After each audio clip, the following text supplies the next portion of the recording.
And police in Italy are investigating possible arson after a fire destroyed more than a dozen Tesla vehicles.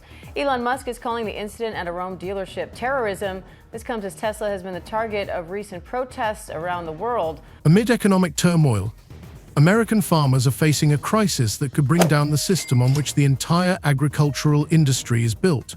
We always thought that America's leadership in the agricultural sector was unassailable. But now, everything has changed. This is not just market volatility. This is a disaster unfolding before our very eyes. That's a 10. That's a good one.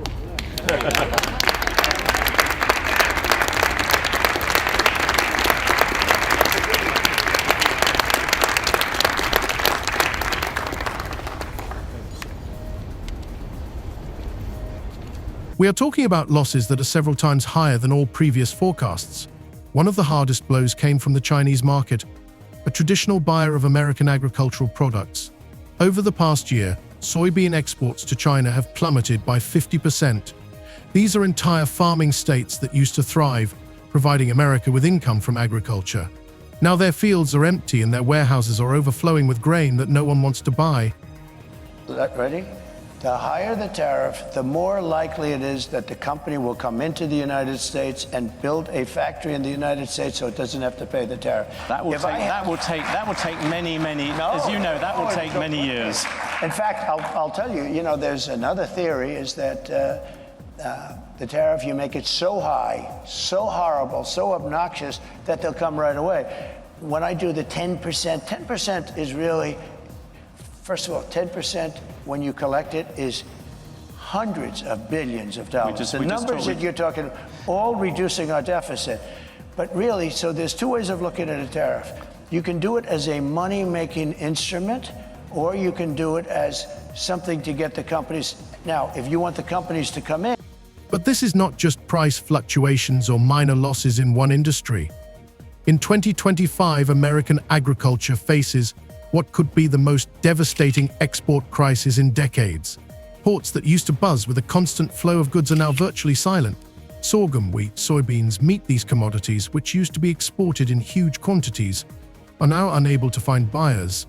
A process that once brought in billions of dollars has become inconvenient and unsatisfactory. And behind this lies not only politics, but also a lack of long-term planning. After Trump imposed those sweeping 25% tariffs on aluminum and steel imports, the European Union retaliating with tariffs on up to $28 billion of U.S. goods. Trump making it clear this isn't over, vowing to respond in kind with sweeping retaliatory tariffs early next month. Farmers whose families have been farming for generations are finding themselves in a difficult position. They can no longer rely on their usual contracts with foreign buyers. Unlike large corporations which can adapt and find new ways to operate, small family farms are on the brink of survival. While politicians argue and trade barbs, U.S. agriculture is losing its competitiveness on the world stage at a catastrophic rate. But there is even more alarming news.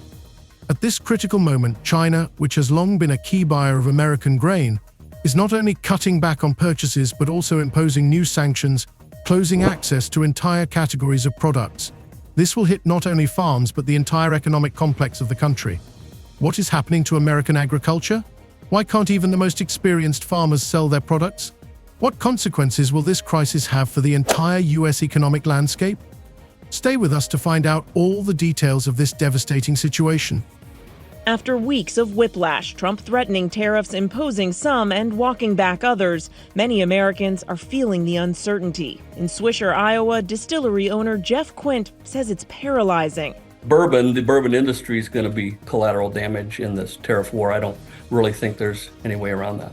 And he's not alone. Tonight, the majority of Americans, 61%, now say they disapprove of how the president is handling tariffs. 56% say they disapprove of his handling of the economy overall.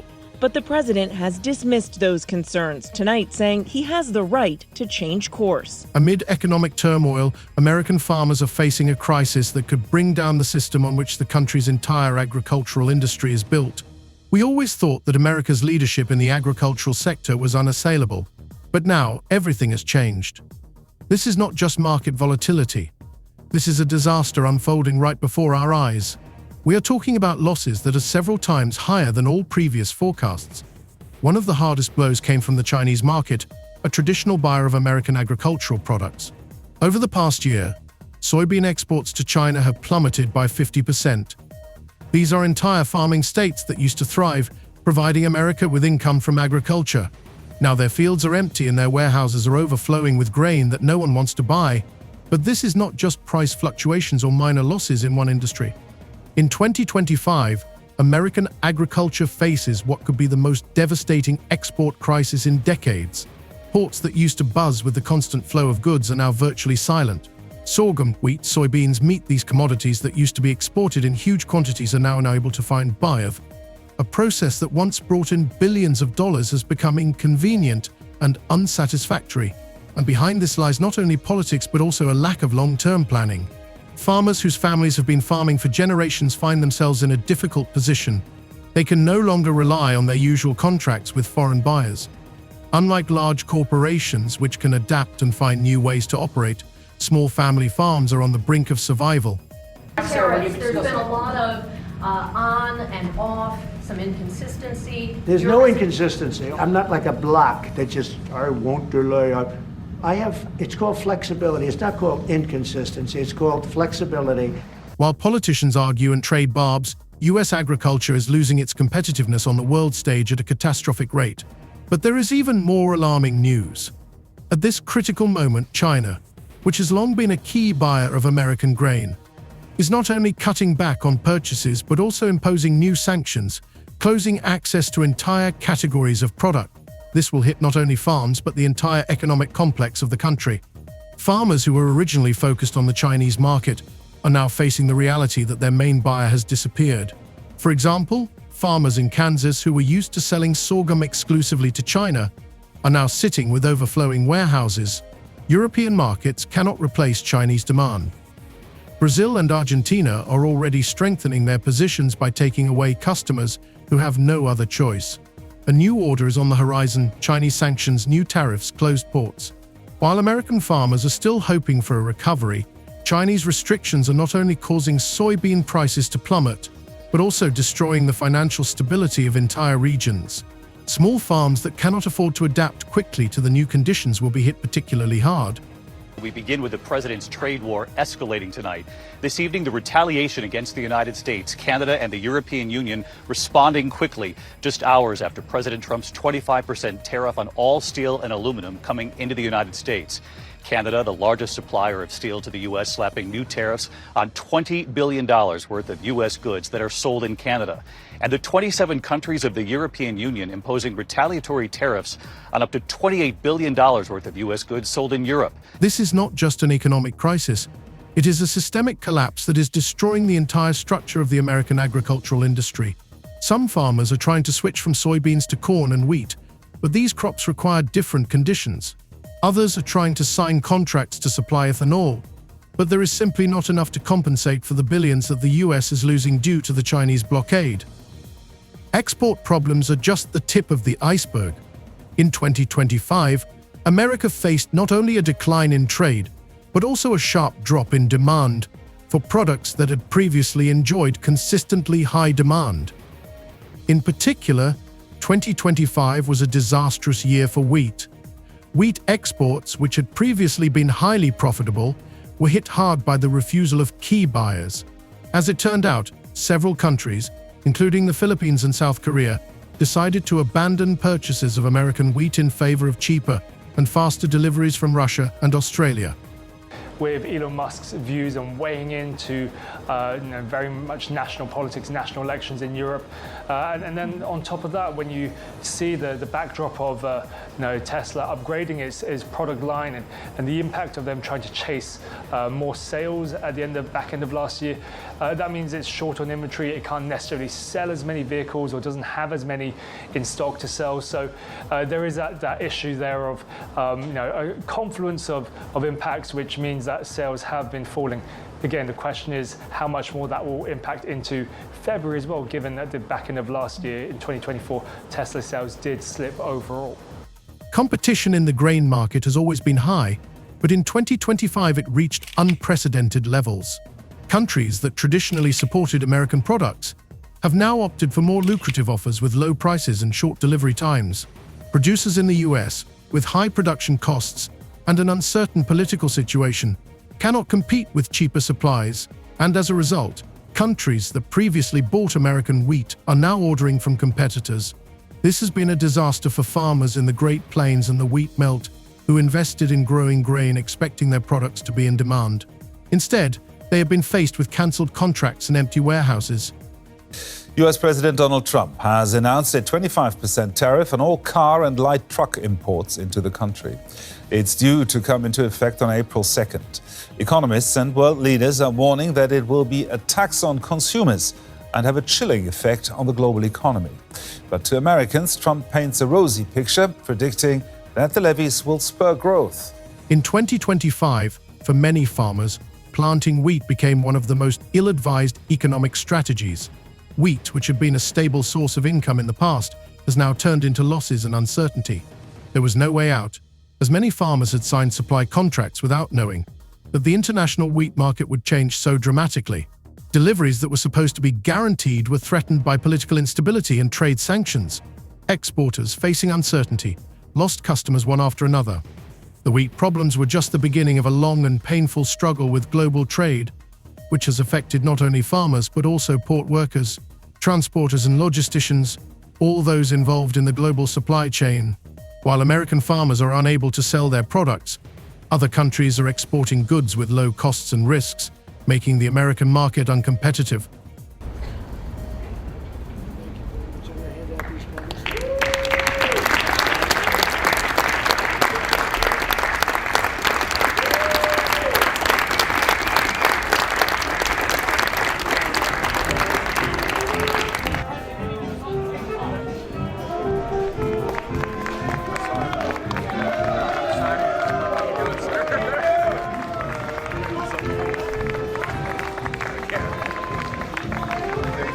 After the soybean and wheat markets experienced a sharp decline in exports, American farmers faced new challenges that exacerbated their situation. The crisis in the meat industry was no less painful. Already in early 2025, meat processing companies focused on the Chinese market began to sound the alarm. Back in 2024, their export licenses were automatically renewed, but now, with new tariffs and economic instability, they are under threat. In response to the US tariff increases, China decided to freeze licenses for most American meat processing companies and to stop purchasing beef, pork, and chicken. As a result, thousands of tons of meat remained unsold, and processing plants began to experience severe financial problems. The problem was particularly acute in states such as Nebraska and Georgia, where the meat industry traditionally accounts for a significant share of the economy. Many farmers who raised livestock with an eye on the Chinese market now did not know what to do with the surplus meat. Industry players tried to redirect their supplies to other markets, but this process proved to be not so simple. Purchases from other countries, such as South Korea and Japan, could not compensate for the loss of the main buyer. Moreover, changes in logistics and increased transportation costs made it economically unviable to ship products to other regions. In response, many meat processing plants in the US were forced to suspend operations or cut production, leading to mass layoffs. In towns and villages where meat processing was the main source of income, businesses began to close, and farmers and processing plant workers found themselves on the brink of poverty. I think you're going to remember today, it's going to be a free nation that we're dealing with. We're going to have a very free and beautiful nation. It's going to be Liberation Day in America, and it's going to be a day that hopefully you're going to look back in years to come and you're going to say, you know, he was right. This has turned out to be one of the most important days in the history of our country.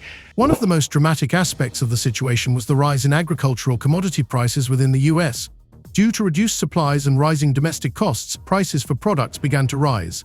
This, in turn, led to an even greater decline in consumer demand.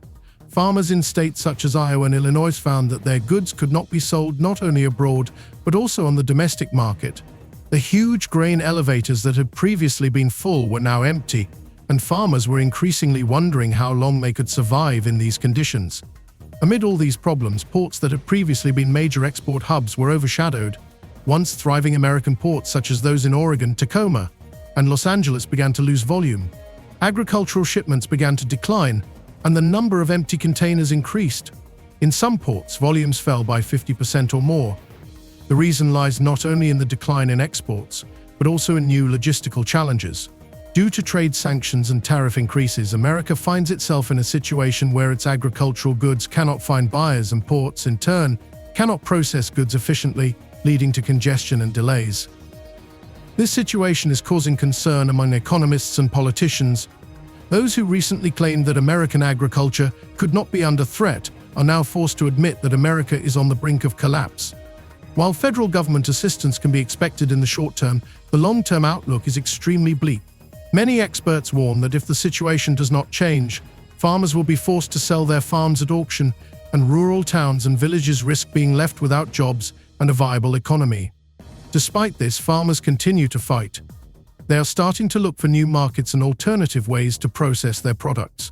Some farmers are trying to diversify their production by switching to new crops such as corn and millet, but these steps cannot compensate for the losses incurred due to the cancellation of contracts and falling prices for traditional agricultural products. Against this backdrop, support from the government and social programs is becoming vital. But farmers are already beginning to lose hope for quick solutions, as bureaucratic procedures and delays in aid only exacerbate the situation. Thus, the situation in the American agricultural sector is becoming increasingly alarming. The inability to replace lost markets, logistical problems, closed ports, and the crisis in the meat industry all make the outlook for American farmers extremely bleak. The situation in American agriculture continued to deteriorate, and the crisis was not limited to market losses or contract disruptions. In 2025, there was not just an economic downturn, but a real systemic crisis that affected all levels of the agricultural industry. Lost markets, political instability, and rising tariffs became not only a source of losses but also a catalyst for a chain reaction in which all spheres of life began to collapse. It seems that America is no longer the world leader in agriculture. Statistics that previously confirmed the strength of the country's agricultural sector now look like an illusion destroyed by global changes. Not only farmers but also processing companies, export terminals, and even ordinary workers associated with agriculture have found themselves in an extremely difficult situation. The processing and export industries, which used to be the backbone of the American economy, are now in a prolonged crisis. Meat processing plants, which were operating at full capacity not long ago, are now struggling to cover their operating costs. It is becoming increasingly clear that the scale of the crisis goes far beyond trade sanctions or closed ports. Farmers who supply products to China now do not know what to do with their surplus meat, grain, and soybeans. Left without a market, they are beginning to lose hope for recovery and are starting to shut down their farms. Meat processing companies, deprived of export licenses and limited in their supplies, are beginning to lay off employees, leading to massive job losses. In response, the government is trying to take action, but bureaucratic procedures and slow implementation of aid are leaving farmers and processors in even worse conditions. Meanwhile, ports that until recently played a key role in the export of American agricultural products are losing their relevance. In 2025, processing volumes fell by 40%, and export contracts with European and Asian countries became less frequent. The reason lies not only in supply disruptions, but also in the fact that ports are now unable to handle the volume of cargo that previously moved without hindrance. Moreover, the problem has affected not only exports but also imports, leading to a further crisis in the logistics and transportation of agricultural products. For example, in one of the largest ports in Oakland, containers with agricultural products remained in warehouses without being able to be shipped, while ports on the East Coast, such as New York and Chicago, experienced a shortage of containers, which paralyzed the ability to ship goods for export.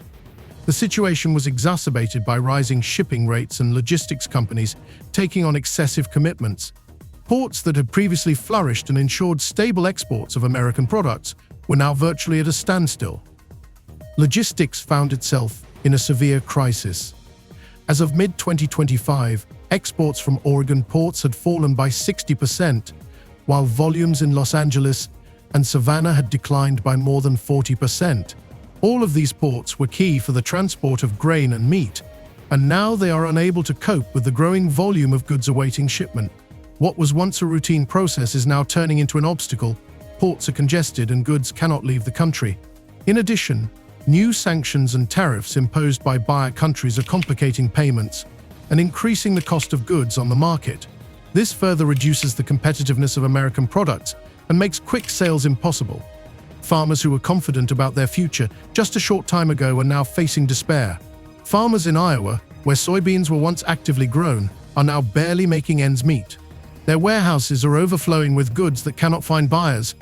Even those who tried to switch to other crops have found themselves at a crops. Markets are unwilling to buy products at reduced prices, and farmers are forced to leave their produce in warehouses where it may simply spoil. As a result, prices for goods are falling even lower, which only exacerbates financial problems. But even those who have tried to adapt have encountered barriers that are difficult to overcome. Against this backdrop, farmers are beginning to leave their land in mass and sell their farms, which are being taken over by large corporations. These new owners, with more flexible financial resources and opportunities to adapt, are beginning to cut jobs, and rural communities are becoming depopulated. Local farmers who have lost their land are moving to cities in search of work, putting additional strain on already overburdened urban areas. Not only farmers, but also port workers, logisticians, and all those connected to the agricultural industry have been hit hard. Over time, another important question arises: how long will this crisis last? Without a solution to political and economic problems, U.S. agriculture will continue to collapse. The void left by the departure of farmers and processing plants cannot be easily filled. All these changes are causing chaos and uncertainty in the U.S. economy, and farmers are becoming one of the most vulnerable groups in society. Despite all efforts, government aid cannot guarantee a return to normal life for most farmers, and only time will tell if we will see a recovery in the future.